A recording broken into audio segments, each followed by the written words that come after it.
Good morning students, मैं करण सिंह आज की क्लास में आप सभी का स्वागत करता हूं। आज क्लास 12 फिजिक्स में स्थिर वैद्युतिकी की क्लास में हमारा विषय रहेगा विद्युत विभव एवं विभवांतर। हम लोगों ने स्थिर वैद्युतिकी के अंतर्गत कई सारे कंसेप्ट, कई सारे टॉपिक्स पढ़े हैं। जैसे हम विद्युत आवेश के बारे में बात कर चुके हैं, दो आवेशों के बीच लगने वाले विद्युत बल के बारे में हमने डिस्कस किया। हमने जब विद्युत बल की बात की थी तब हमें पता चला था कि विद्युत बल ऐसा बल है जिसके लिए दो आवेशों के बीच संपर्क की जरूरत नहीं है, अर्थात विद्युत बल वास्तव में नॉन कॉन्टैक्ट फोर्स है, अस्पर्शी या असंपर्की बल है। जब आवेश नॉन कॉन्टैक्ट विद्युत बल की व्याख्या करने के लिए हमने विद्युत क्षेत्र कंसेप्ट का उपयोग किया। क्षेत्र अवधारणा का हमने उपयोग किया। अब जब हम विद्युत क्षेत्र की बात करते हैं तो विद्युत क्षेत्र को ग्राफिकली रिप्रेजेंट करने के लिए हम विद्युत क्षेत्र रेखाएं उपयोग में लेते हैं, जबकि गणितीय रूप से व्यक्त करने के लिए हम विद्युत विभव एवं विभवांतर कंसेप्ट को उपयोग करते हैं। तो विद्युत विभवांतर भी बेसिकली एक कंसेप्ट ही है जो किसको व्यक्त करने के लिए उपयोग में लाया जाता है, विद्युत क्षेत्र को व्यक्त करने के लिए। तो हम कह सकते हैं कि विद्युत क्षेत्र को दो ढंग से हम व्यक्त कर सकते हैं, रिप्रेजेंट कर सकते हैं। एक तरीका है ग्राफीय तरीका, ग्राफीय निरूपण। ग्राफीय निरूपण विद्युत क्षेत्र का कौन होती है? विद्युत क्षेत्र रेखाएं, विद्युत क्षेत्र रेखाएं। और विद्युत क्षेत्र रेखाओं से जुड़ा हुआ टॉपिक कौन सा है? विद्युत फ्लक्स। ठीक है। और विद्युत फ्लक्स से संबंधित हमने क्या पढ़ा था? गाउस का नियम। विद्युत फ्लक्स से संबंधित हमने क्या पढ़ा था? गाउस का नियम। और हमने गाउस के नियम से अलग अलग निकायों का विद्युत क्षेत्र हमने ज्ञात किया था। गाउस के नियम से हमने अलग अलग निकायों का विद्युत क्षेत्र ज्ञात किया था। ठीक है। तो हमने अभी तक विद्युत क्षेत्र को व्यक्त करने का एक तरीका डिस्कस किया है, ग्राफीय तरीका। अब हम लोग विद्युत क्षेत्र को व्यक्त करने के लिए गणितीय निरूपण देखने वाले हैं। गणितीय तरीका क्या है विद्युत क्षेत्र को व्यक्त करने का? और विद्युत क्षेत्र को व्यक्त करने के लिए गणितीय निरूपण जब हम करेंगे तो उसके लिए हमें एक राशि का उपयोग करना पड़ेगा, और उस राशि का क्या नाम होगा? विद्युत विभव। ठीक है। तो यहां तक की बात आपको समझ में आई होगी। अब हम अब हम देखने वाले हैं कि विद्युत विभव और विभवांतर क्या है। आप लोग इसे ध्यान से सुने, क्योंकि हमारी कई सारी क्लासेज, आगे आने वाली कई सारी क्लासेज इसी टॉपिक पर आधारित होंगी। यदि ये क्लास आपको सही से समझ में आती है तो आगे का पूरा चैप्टर ही आपके लिए आसान बन जाएगा और आपको समझ में भी आएगा। ठीक है। तो स्टार्ट करता हूं मैं विद्युत विभव एवं विभवांतर को एक्सप्लेन करना। सबसे पहले हम बात करेंगे विद्युत विभवांतर की। विद्युत विभवांतर क्या होता है, पहले हम उसको डिस्कस करेंगे। विद्युत विभवांतर क्लियर है? विद्युत विभवांतर को एक्सप्लेन करने के लिए मैंने इधर समरूप विद्युत क्षेत्र लिया है। कैसा विद्युत क्षेत्र लिया है? समरूप विद्युत क्षेत्र। समरूप विद्युत क्षेत्र कैसे दिख रहा है वो आप लोगों को मैंने पहले बताया है कि समांतर, समदूरस्थ और समदैशिक जितनी भी विद्युत क्षेत्र रेखा है वो सब समरूप विद्युत क्षेत्र को व्यक्त करती हैं। सही है। विद्युत क्षेत्र रेखाएं यदि इधर है इसका मतलब है प्लस आवेश यहाँ पर है और माइनस आवेश इधर है। तो ये सारी बातें आपके दिमाग में रहनी चाहिए। अब मैं विभवांतर को एक्सप्लेन करने के लिए दो बिंदु ले रहा हूं विद्युत क्षेत्र के अंदर। एक बिंदु है A और एक बिंदु है B। ठीक है। मैंने दो बिंदु लिए हैं विद्युत क्षेत्र में, B और A। B बिंदु पर मैंने किसी Q0 आवेश को रखा है। B बिंदु पर किसको रखा है? किसी Q0 आवेश को रखा है। और Q0 क्या है? परीक्षण धनावेश है। Q0 क्या है? परीक्षण धनावेश। ठीक है। अब आपको पता ही है कि यदि विद्युत क्षेत्र इस तरफ है और यहाँ पर मैं धनावेश को रखूं तो धनावेश पर विद्युत क्षेत्र की दिशा में बल लगता है, और ऋणावेश पर बल किधर लगता है? विद्युत क्षेत्र के विपरीत दिशा में। सही है। तो यहाँ पर इस परीक्षण धनावेश पर बात करें हम लोग तो बल किधर लगेगा? मैं इधर दिखा देता हूँ इसको। तो बल लगेगा इस धनावेश पर विद्युत क्षेत्र की दिशा में, FE से दर्शा देता हूँ, FE वेक्टर। अब यदि मैं Q0 आवेश को B से A तक लाना चाहूं तो ये विद्युत बल इस Q0 को इधर लाने का क्या करेगा? विरोध करेगा। यदि Q0 आवेश को विद्युत बल के विरुद्ध या विद्युत क्षेत्र के विपरीत दिशा में B से A तक लेकर आना चाहूं तो FE विद्युत बल क्या करेगा? इसका विरोध करेगा। तो यदि मैं Q0 को इधर लाना चाहता हूं तो उसके लिए क्या करना पड़ेगा? कार्य करना पड़ेगा। उसके लिए क्या करना पड़ेगा, कार्य करना पड़ेगा। सही है। तो यदि B से A तक लाने में, B से A तक लाने में किया गया कार्य कितना हो, WAB हो। B से Q0 आवेश को B से A तक लाने में WAB कार्य करना पड़े, तो इस WAB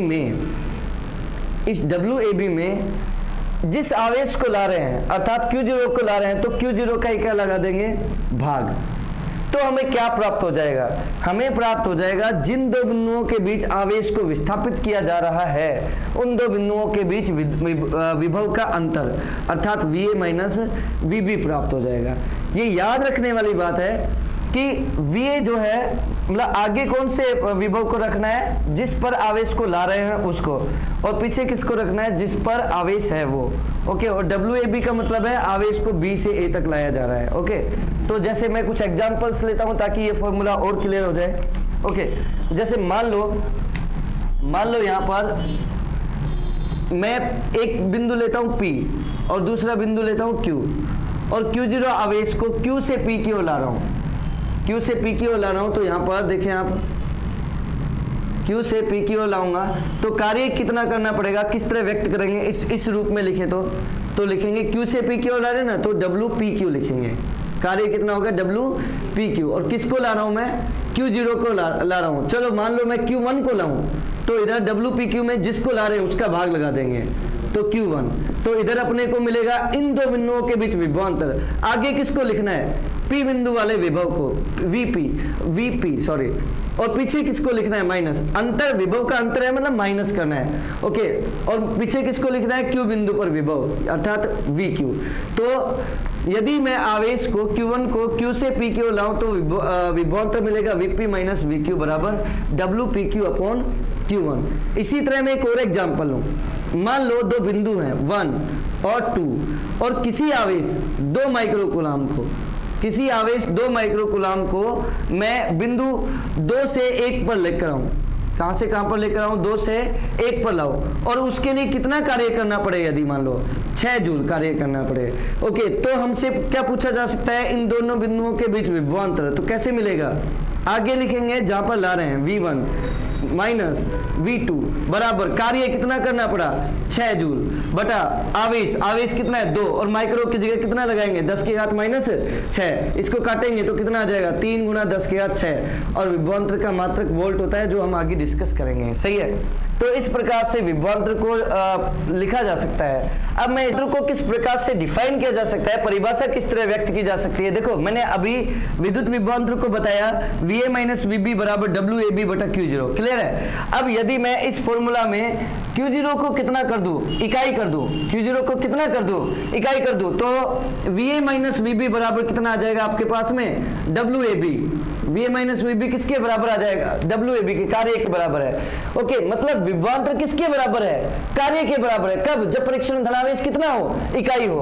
तो हम परिभाषा किस तरह से व्यक्त करेंगे, इकाई परीक्षण धनावेश को, एकांक परीक्षण धनावेश को एक बिंदु से दूसरे बिंदु तक विस्थापित करने में उपस्थित विद्युत क्षेत्र के विरुद्ध किया गया कार्य ही उन दो बिंदुओं के बीच क्या कहलाएगा, विभवांतर कहलाएगा। ओके। तो आई थिंक आपको विद्युत विभवांतर समझ में आ गया होगा। अब हम विद्युत विभव की बात करेंगे। ओके। अब हम बात करते हैं विद्युत विभव की। ठीक है, विद्युत विभव, ठीक है। विद्युत विभव क्या होता है ये भी हम देख लेते हैं। इसके लिए मैं जो परीक्षण धनावेश है पहले B बिंदु पर स्थित था, अब मैं इस परीक्षण धनावेश को कहां पर रख लेता हूं, अनंत पर। और परीक्षण धनावेश को कहां से लेकर आएंगे, A बिंदु पर अनंत से लेकर आएंगे। परीक्षण धनावेश को अब कहां से लेकर आएंगे हम लोग, अनंत से लेकर आएंगे। तो उसके लिए भी कार्य करना होगा। सही है। तो मान लो अनंत से A बिंदु तक लाने में किया गया कार्य क्या है, WA है। सपोज करो अनंत से A तक लाने में किया गया कार्य क्या है, WA है। उस स्थिति में विद्युत विभवांतर क्या होगा, वी ए माइनस वी अनंत बराबर डब्ल्यू ए बटा क्यू जीरो, क्योंकि क्यू जीरो को हिला रहे हैं। याद रखना है आपको कि अनंत पर विद्युत विभव कितना होता है, अनंत पर विद्युत विभव 0 होता है, अनंत पर विद्युत विभव कितना होता है, 0 होता है। ओके, इसलिए वी ए बराबर क्या आ जाएगा, W A upon Q zero. V A बराबर क्या आ जाएगा, W A upon Q zero. सही है।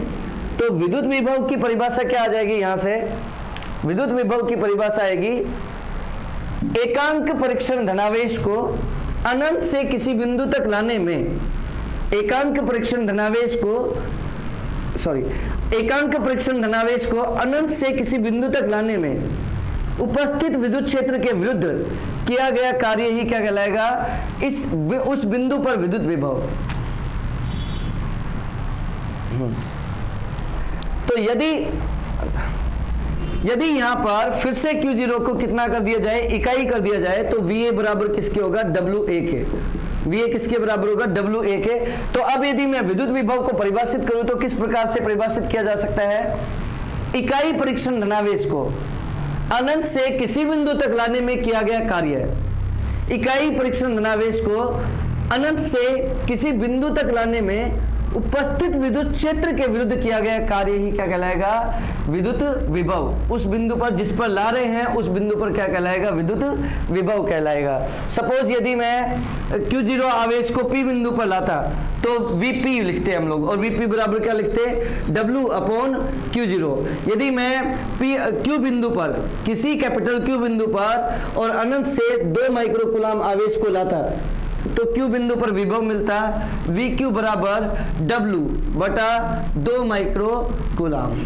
सही है। तो विद्युत विभव और विद्युत विभवांतर में यही फर्क है कि विद्युत विभवांतर में 2 सीमित बिंदुओं के बीच आवेश को विस्थापित किया जाता है, परीक्षण धनावेश को विस्थापित किया जाता है, जबकि विद्युत विभव में परीक्षण धनावेश को अनंत से बिंदु तक लाया जाता है। जिस बिंदु पर हम विद्युत विभव को परिभाषित करना चाह रहे हैं उस बिंदु पर आवेश को अनंत से लाया जाता है। ओके, उस बिंदु पर आवेश को कहां से लेकर आया जाता है, अनंत से।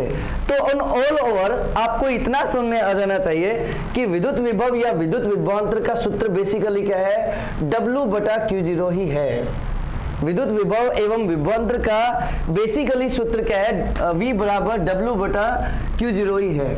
यदि विभवांतर की परिभाषा लिखेंगे तो W हो जाएगा 2 सीमित बिंदुओं के बीच किया गया, विस्थापित करने में किया गया कार्य है, और यदि विभव की परिभाषा लिखेंगे तो अनंत से किसी बिंदु तक लाने में किया गया कार्य है। ओके, तो विद्युत विभव या विभवांतर का सूत्र है W बटा Q0।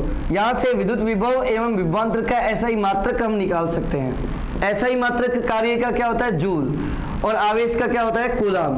तो विद्युत विभव एवं विभवांतर का ऐसा ही मात्रक हो जाएगा जूल प्रति कूलम, या इसी को क्या कहा जाता है, इसी को वोल्ट कहा जाता है, वोल्ट। ओके, और विद्युत विभव एवं विभवांतर का सीजीएस मात्रक क्या होता है, इसका सीजीएस मात्रक होता है स्टैट कूलम।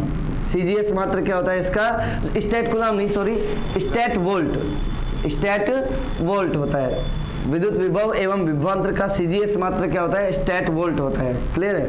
ओके, अब विमित सूत्र की बात करते हैं। देखो, कार्य का विमित सूत्र M1 L2 T-2 और आवेश का मात्रक A1 T1। A1 T1 ऊपर जाएगा तो देखो T-2 तो पहले ही था, एक T1 ऊपर जाकर -1 और जाएगा तो -2 -1 कितना हो जाएगा, -3, और A1 ऊपर जाकर माइनस का बनेगा तो A-1। तो विभवांतर का विमित सूत्र क्या हो जाएगा, M1 L2 T-3 A-1। Okay, और विद्युत विभव एवं विभवांतर, देखो कार्य और आवेश दोनों ही अदिश राशियां हैं, तो विभवांतर भी कैसी राशि होगी, अदिश राशि होगी। ओके, तो ये सारी बातें हैं विद्युत विभवांतर एवं विद्युत विभव की परिभाषा से संबंधित। ओके, अब हम इसमें और आगे बढ़ते हैं। ओके, अब हम लोग विद्युत विभवांतर एवं विद्युत विभव को विद्युत क्षेत्र के रूप में किस प्रकार से व्यक्त कर सकते हैं वो देखने वाले हैं। इसके लिए हम क्या करेंगे, एक समरूप विद्युत क्षेत्र दिखाएंगे और उसमें किसी परीक्षण धनावेश को एक बिंदु से दूसरे बिंदु तक लेकर आएंगे।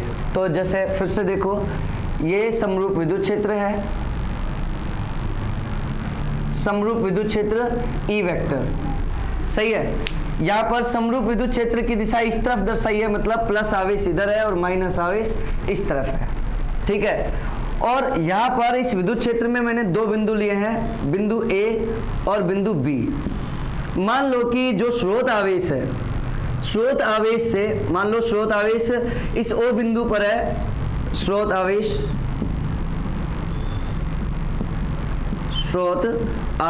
ए बिंदु पर, ओ बिंदु पर है। स्रोत आवेश से बिंदु ए की दूरी है r2 और बिंदु बी की दूरी कितनी है, मान लेता हूं मैं, बिंदु बी की दूरी कितनी है, r1 है, सही है। अब फिर से बी बिंदु पर Q0 आवेश को मानते हैं। Q0 पर विद्युत क्षेत्र की उपस्थिति में बल लगेगा, विद्युत क्षेत्र की दिशा में Fe, विद्युत बल को मैं Fe से दर्शा रहा हूं, तो Fe बराबर क्या होगा, Q0 into E vector. Okay, अब यदि मुझे Q0 को B से A की ओर लाना है तो एक बाह्य बल अपने को लगाना पड़ेगा F वेक्टर। बाह्य बल कितना लगाया मैंने, F वेक्टर। इधर F वेक्टर क्या है, बाह्य बल है। ओके, यहाँ पर बाह्य बल विद्युत बल के परिमाण में बराबर और दिशा में क्या होना चाहिए, विपरीत होना चाहिए। ओके, यदि ये विरोधी बल जब तक रहेगा तब तक Q0 को B से A पर नहीं ला पाएंगे, अतः बाह्य बल विद्युत बल के परिमाण में बराबर और दिशा में क्या होना चाहिए, विपरीत होना चाहिए। यदि मैं यहाँ पर Fe का वैल्यू रखूँ तो बाह्य बल बराबर हो जाएगा F वेक्टर बराबर minus Q0 into E vector. Okay, हमें चूंकि विभवांतर ज्ञात करना है और विभवांतर क्या होता है, VA minus VB, VA minus VB बराबर WAB बटा Q0। यदि हमें विभवांतर ज्ञात करना है, इसका अर्थ है हमें कार्य ज्ञात करना पड़ेगा। और कार्य ज्ञात करने के लिए पहले संपूर्ण कार्य ज्ञात करने से पहले अल्प कार्य ज्ञात करेंगे। और अल्प कार्य ज्ञात करने के लिए मान लेता हूं कि Q0 को शुरुआत में dr दूरी से विस्थापित किया है। कितना दूरी से विस्थापित किया गया है, शुरुआत में dr दूरी से विस्थापित किया गया है। तो अल्प कार्य dw बराबर क्या होगा, बाह्य बल F वेक्टर इंटू विस्थापन dr वेक्टर, और बाह्य बल का मान कितना है, माइनस Q0 इंटू ई vector dot dr vector. Equation number 1 mark कर लेता हूं इसको। ओके, तो ये तो हमने Q0 आवेश को B से A की ओर लाते टाइम छोटी सी दूरी के लिए कार्य ज्ञात कर लिया, छोटी सी दूरी के लिए विस्थापित करने में कार्य ज्ञात कर लिया। ओके, यदि हमें कुल कार्य ज्ञात करना है B से A तक लाने में, तो हम इसका क्या कर देंगे, समीकरण 1 का क्या कर देंगे, समाकलन। अच्छा, हम कहां से कहां तक लेकर आ रहे हैं, B से A तक। तो यदि बिंदु के रूप में लिखे तो सीमाएं होंगी B से A तक। ओके, या हम लोग दूरियों के रूप में लिखे तो लिख सकते हैं, देखो B की दूरी है R1 स्रोत आवेश से और A की दूरी है R2, तो हम सीमाएं रख सकते हैं B से A तक, यानी कि R1 से R2 समाकलन dw। ओके, अब यहाँ पर dw का मान रख सकते हैं, तो w बराबर आ जाएगा समाकलन R1 से R2, और dw का वैल्यू कितना है, dw का वैल्यू है minus Q0 E vector dot dr vector. तो minus Q0 E vector dot dr vector, इधर w क्योंकि B से A तक लाना है तो इसे WAB लिख सकता हूं, ठीक है ना, WAB। ऐसा लिखना जरूरी नहीं, लेकिन हम लोगों ने पहले भी WAB लिखा है तो हम यहाँ भी WAB लिख सकते हैं। ओके, तो यहाँ से आ जाएगा माइनस R1 से R2, और जो Q0 है वो भी बाहर आ जाएगा, अंदर बचेगा E vector dot dr vector. अंदर क्या बचेगा, समाकलन E vector dot dr vector. जब इसको हम आगे सिंप्लीफाई करते हैं तो Q0 को यदि मैं WAB के नीचे लिखता हूं तो यहां पर आ जाएगा माइनस समाकलन R1 से R2 E vector dot dr vector, E vector dot dr vector. और WAB बटा Q0 क्या होता है, WAB बटा Q0 बेसिकली विभवांतर है, तो मैं इसे लिख सकता हूं VA माइनस VB बराबर माइनस समाकलन R1 से R2 E vector dot dr vector. Okay, तो ये आ गया हमारे पास विद्युत विभवांतर किसके रूप में, विद्युत क्षेत्र के रूप में। ओके, यदि हमें विद्युत विभव को व्यक्त करना है विद्युत क्षेत्र के रूप में तो किस प्रकार से करेंगे वो आप देखना। विद्युत विभव को विद्युत क्षेत्र के रूप में किस प्रकार से व्यक्त करते हैं, तो जैसा हमें पता है कि विद्युत विभव निकालते टाइम आवेश को कहां से लाया जाता है, अनंत से बिंदु तक लाया जाता है।